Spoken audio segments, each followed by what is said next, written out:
All right. So thanks everyone for being here today. As Autumn mentioned, I'm going to be talking about mastering Black Friday, Cyber Monday, and giving you an overview of how to have your most successful holiday season yet.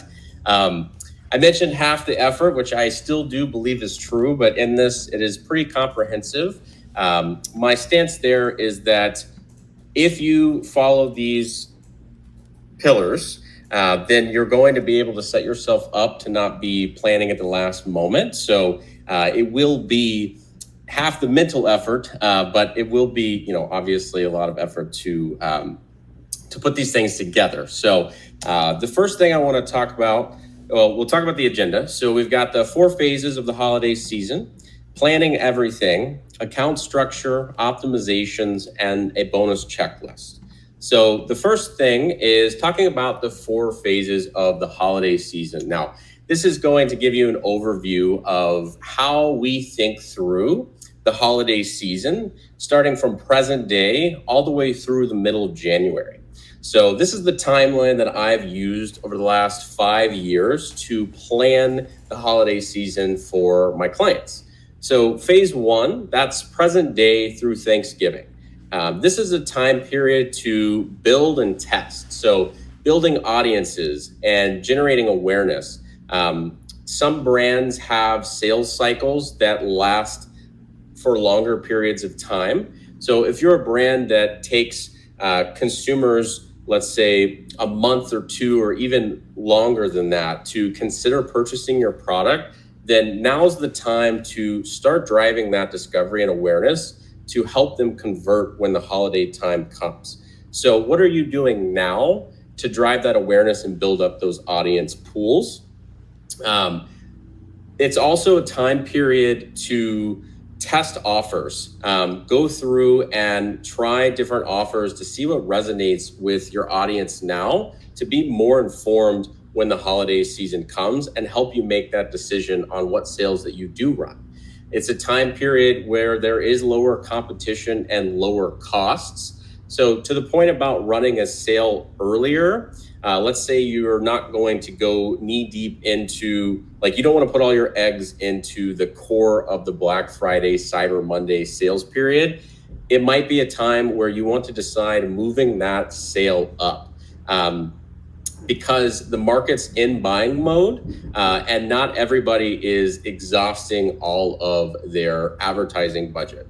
So for a lot of our brands, over the last couple of years, we've had discussions about potentially launching sales maybe at the start of November or maybe a week or 2 before Black Friday, Cyber Monday. So what I would do is encourage you to look back at historical data and look at your revenue trends and see when you start to see spikes and build around that. Let that inform you and determining when you're gonna start to ride that sales wave. And like I mentioned, from a testing perspective with offers, it's also a great time to test new creative and account structures. So that being something that right now you can start to implement in your account, what type of ad concepts and ad angles that you can then inform what you're going to do with your sales creative. Now, that's phase 1. Right now, we're in the thick of phase 1. We're planning, we're approaching the holiday season. Phase 2 is your traditional Black Friday, Cyber Monday period. This is Black Friday morning or even in the evening and Thanksgiving through the end of the day on Cyber Monday. Now, this is your traditional sales period. This is going to be the highest competition of the year. Your CPMs will be through the roof, and you will likely on Friday and Monday experience the highest costs from a CPM perspective on the platforms that you're running ads on. This is also a time where brands are going really deep. You're going to have brands that are offering up to 70% off site-wide in some scenarios. So the competition is going to be really fierce. And again, for this reason, that's why you want to consider maybe trying to ride the wave a little bit early and not necessarily throwing all your eggs in this basket. Now, what I will say is that for brands that did launch their sales early, we still see really solid revenue days on Friday and Monday So if you launch a sale early and you knock it out of the park, just know that you still have 2 days where you're going to get some of your biggest sales days of the year. So you want to be able to prepare for how you're going to approach those and scale your spend. Phase 3 is, Phase 3 is Giving Tuesday through the last shipping date. So Giving Tuesday is the day after Cyber Monday. As we all know, there are all these holidays that seem to be popping up left and right as time goes on. And Giving Tuesday has historically been a time period for brands to give back to the community. I've seen brands partner up with different philanthropic institutions where they might give a percentage of sales back. So that's the kind of messaging we've seen ran in this time period. And through that Tuesday, all the way up until the last shipping date, this is phase 3. So that last shipping date, gonna vary by brand, but typically that's around December the 18th. This is a really good time to run gifting messaging. This is all gifting time period. We've now switched from Black Friday, Cyber Monday to peak holiday season. It's a great time to hit users with gifting messaging and try to turn the people that you just acquired through the Black Friday, Cyber Monday period into repeat purchasers. It's also a great time to test last minute shopping. As we all probably have done at some point in our lives, we're buying gifts at the last minute. And especially if we're shopping online, we can't afford to have to wait for shipping. So or even want to pay for shipping. So what we've done in the past is tested different shipping offers up until, let's just give an example of a storefront that has a shipping cutoff of the 18th. We might run for the 5 days prior to the 18th, free shipping on our standard shipping tier. Now we understand that at any point they could pay for the standard shipping or not have to pay, but select standard shipping, get it for free, and get it in time for Christmas. Now, after that 18th, there is still a window of about 2 or 3 days, depending on your shipping providers and your business, that you can actually offer, that you can get your product to the door with different expedited shipping options. So what we've done in the past as well is we've offered special offers for expedited delivery in those timelines. This period is also a time to differentiate your offer based on the success of P1 and P2 sales data. Some offers that we've seen work during this time period have been buy one, get one, or purchasing a certain amount of product and getting a free gift, kind of a buy more, save more type strategy. So based off of your data from phase 1 and 2, look to see what other offers you might be able to test to differentiate and fall in line with this whole theme of gifting. Now, phase 4, this is the time period after Christmas. This is otherwise known in some circles as Q5. You've probably heard that terminology. Q5 is the time period after Christmas, all the way up in some instances until the middle of January. Some of the key time periods during this are Boxing Day and New Year's sales. This is a time where there's lower competition and cheaper costs, but the market's still in buying mode. They've got their Christmas money, they're preparing for the year. Now, obviously you'll want to look back in years past and see what your data looks like and if your product makes sense to push during these periods. But across our portfolio for the last 5 years, we've seen some of our best sales come from this period of time. So don't sleep on it. Definitely prepare for this time period. And I know the general assumption is to, typically pull your spend after exhausting it through the holiday season. But I would encourage you to think about how you can capitalize on this period, because especially starting the 1st of January, your costs will never be as cheap as they are in those first few weeks than they will be the rest of the year. And that competition is out. So definitely try to stay in attack mode and try to just get as much success as you can to start the year. So with this timeline in mind, here are the items that you need to do to be able to capitalize on this. You need to identify when you want to launch your sale based off these different phases. You need to determine what your main sale is. determine what other offers you might want to run after phase 2 for phases 3 and 4, outline your creative and website needs, and then finally execute and complete your strategy. The next item I want to chat about is planning everything. And by everything, I mean literally all milestones that you can possibly think of across your business. Not to worry, you still have time. It is the first week of September. Time feels like it's flying. It's going to be November before you know it, but I promise you still do have time to be able to execute on all of these items and have a peace of mind and confidence heading into the thick of Black Friday, Cyber Monday, and the holiday season. Luckily, one of my colleagues at Herrmann Digital, Courtney Fritz, put together an outline for all of the partners that are part of the Foxwell Founders Slack channel, giving an overview of how she's thinking through these timelines for her clients. And this is something that we're implementing across the board for our clients. If you're not a part of the Foxwell Founders membership, I can tell you that in the last 5 years, nothing has helped me more with Black Friday, Cyber Monday, from the phases to all the way I think through strategy. Everything was learned there. So I would highly encourage you to look at that. And I'm not a partner of theirs. I'm just a huge fan of the team over there. So definitely check that out. Key dates. So here's an example timeline working backwards from the thick of the holiday season. So sale run dates, November 23rd through the 28th. So iron out when you're going to run that main sale. Now, this example is based on a brand that's going to be running a bulk of their sales during that phase 2 time period. So while the dates might be adjusted, all of these milestones still stand. So just adjust it according to how you're going to be running your sale. Ads must be live and scheduled by. Communicate with your internal teams and your partner when you need your ads scheduled for the sale, especially if you're going to be focusing on running during the thick of phase 2. We've seen in years past that brands are experiencing issues with the review process that might last up to 14 hours. And in some cases, you can't even get them live. Building dates. When are you going to work with your team about building out those advertisements? Final deliverables. Communicate with the client when the final deliverables are due, what the sale info is, what the creative strategy is, etc. Having that time period to understand when the final pass off is and when we're committing to a strategy.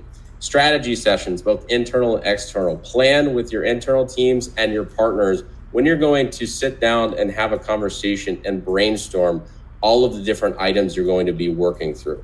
And then the first thing you're going to want to do, which is what you do right now, is communicate with your external partners when you need a first pass, when you need a draft of the sale info, your tentative sale dates, what you're estimating spend to be, potential foreseen issues such as inventory. So plan out these key dates, think about other potential milestones you might need to plan for, and start doing that as soon as possible. I would say setting a goal for yourself, at least what we're trying to do, is within the next 2 weeks across all of our portfolio, we're going to be planning out all these key dates with our partners.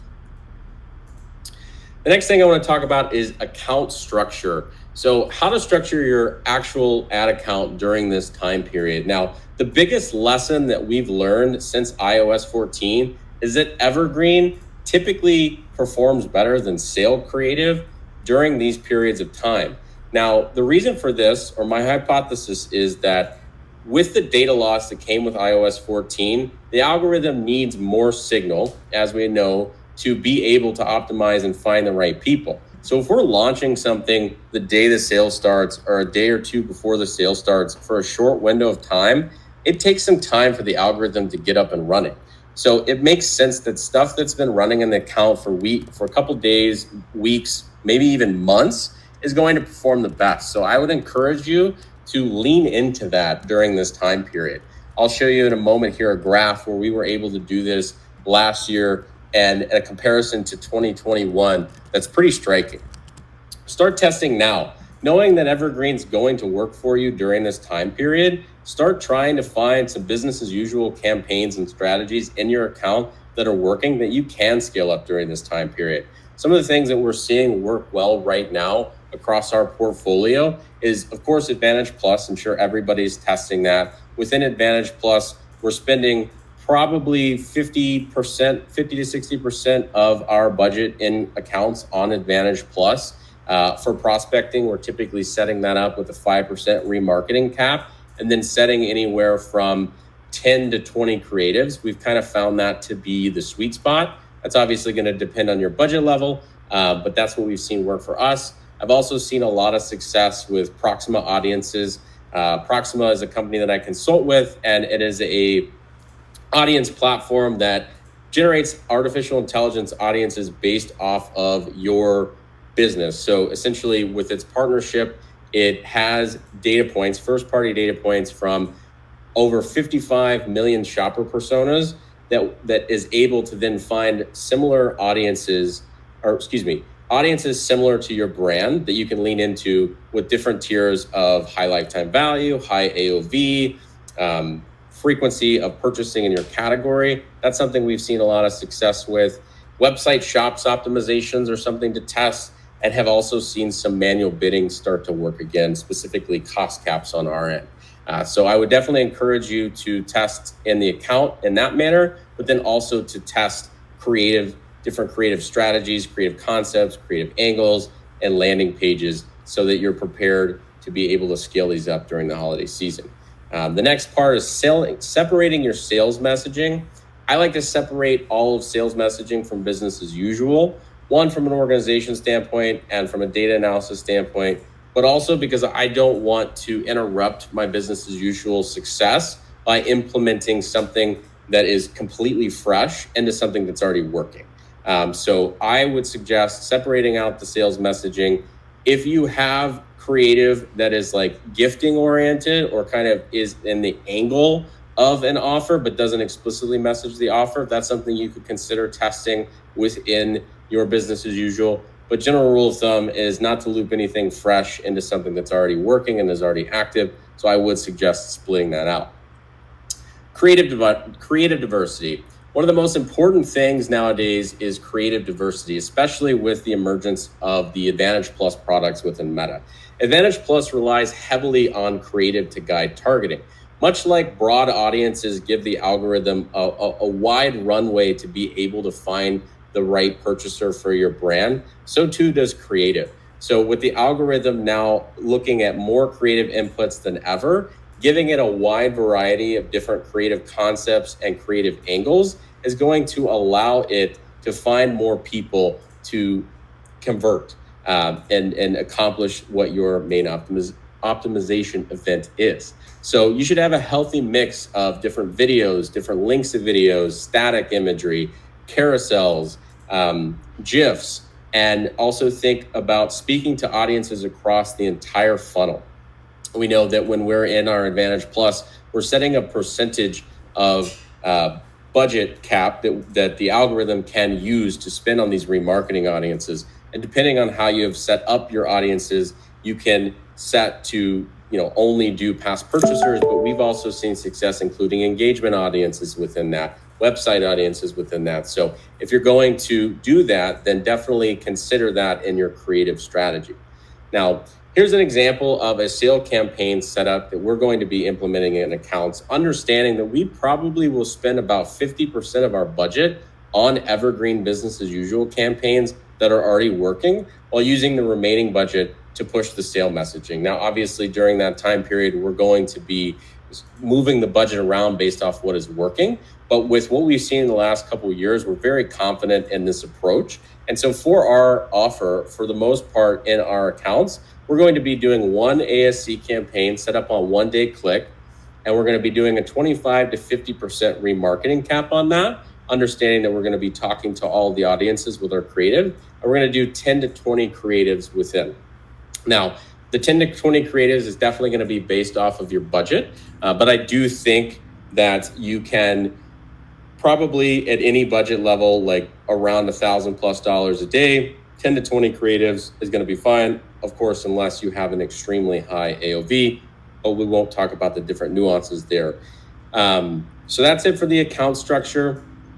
The next what I want to show you the data here of what really highlighted understanding that evergreen creative works the best for us. So these are two charts from one brand showcasing 2021 versus 2022 and the number of ad sets we ran in 2021 versus the number of ad sets we ran in 2022, comparing spend and also return. So the blue bar represents the number of ad sets we had in 2021. You'll see there was a significant difference between 2022. The yellow line represents our spend, and the green line represents our spend in 2022. So you'll see that we spent more in 2022, and we actually used a fraction of the number of ad sets in 2022 versus 21.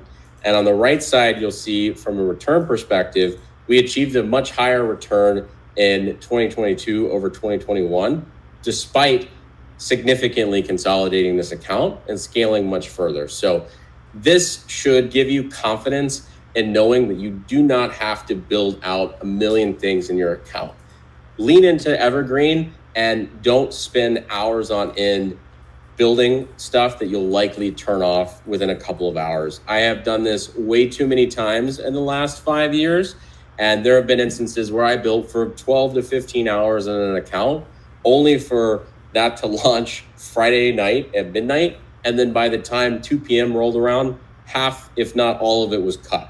So avoid that frustration, get time back to focus on out of the account strategies, lean into your evergreen, and understand that consolidation and simplicity is often best. Here's an overview in a table form of that. We had 77 active ad sets in 2021 versus 17 in 2022. Daily budget was $72,300 in 21 versus $78,300 in 2022. And we had a ROAS of 2.97 in 2021 versus a ROAS of 4.29 in 2022. So a pretty significant difference there with half the effort. But we saw that we basically taken this and applied it to the rest of our portfolio, and in 2022 saw similar results, and we'll be taking that strategy into this year and years beyond. So let's talk more about optimizations.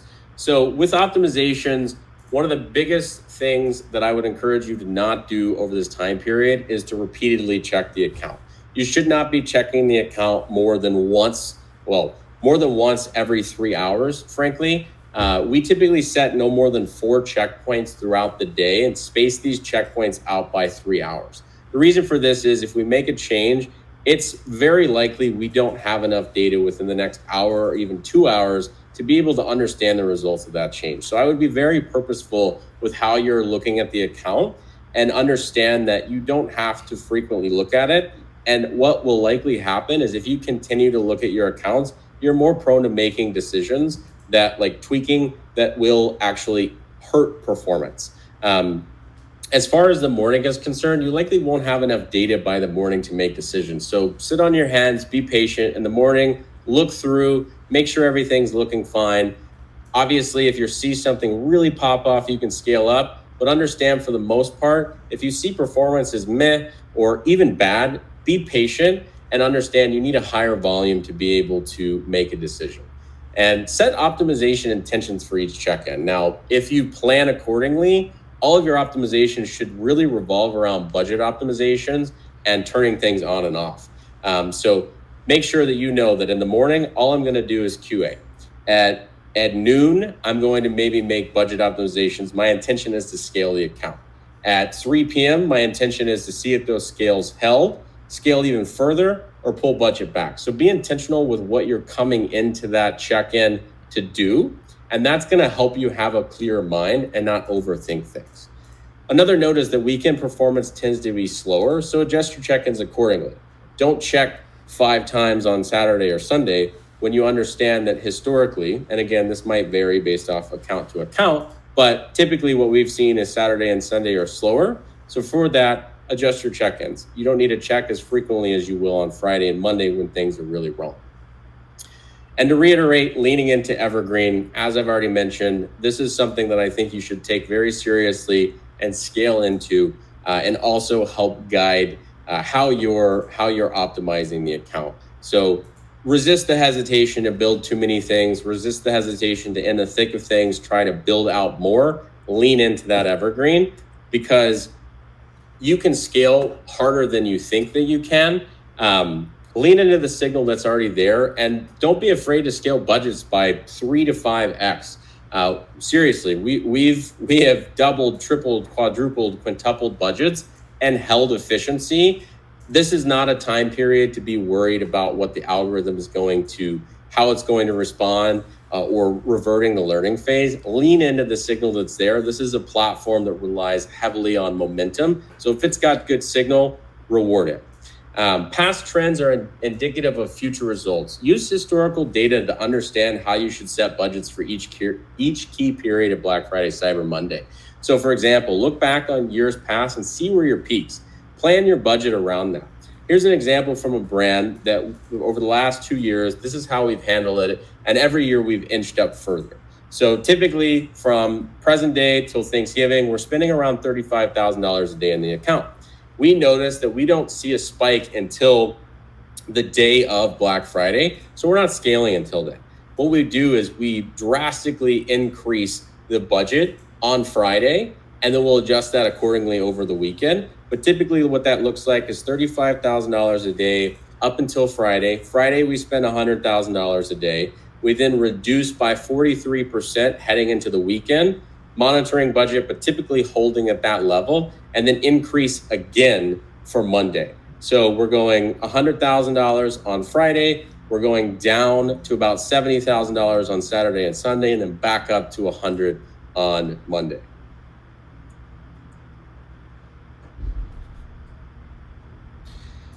So that's it for going over the guide. I have put together a checklist, but I recognize that we are about at time. So I want to maybe answer some questions that you all might have with the last couple minutes that we have. And then I'll share this to anybody that wants this. But I basically have put together a checklist of every area, from financials to customer support to Facebook platform to the website, tracking, and email, that you can roll through, and it's even in a nice block check form here. Happy to share this with anybody. There's some really valuable information in here of things that you need to be looking out for. And this goes a lot more granular than what I discussed within a bulk of the presentation. So happy to share this to anyone. Feel free to reach out to me at tanner@herrmanndigital.com. There is an email at the end of this presentation there. So if you would like that, I'd be happy to send it over. Amazing. This is gold, Tanner. We had a lot of engagement in the chat, actually. So if after this you can drop the link to your presentation as well as that checklist in the chat, that would be super helpful. Don't have time to get to kind of all of the questions, but one that caught my eye is from Monal. Do you keep offers the same throughout the phases, or how do you manage that? What does that look like? Simplify, simplify, simplify. So typically we're running one offer. I mean, there are brands that might run multiple offers, but what I've seen the best success with is a simple offer that's consistent through the entire time period, where what we might do for the phase 3 and beyond, which is after Black Friday, Cyber Monday, is testing those gifting oriented offers and doing that by way of email or on the site, not necessarily on ads, because sticking with the understanding that evergreen is going to work really well for you. We're not going to consistently be changing things up. We just want to make sure that the offers are ever present on the site with an email, SMS, etc. Gotcha. That makes perfect sense. Well, thank you so much, Tanner. Appreciate you hopping on today. And shout out to Proxima as well as Herrmann Digital for joining us today as sponsors. This super incredible. Awesome.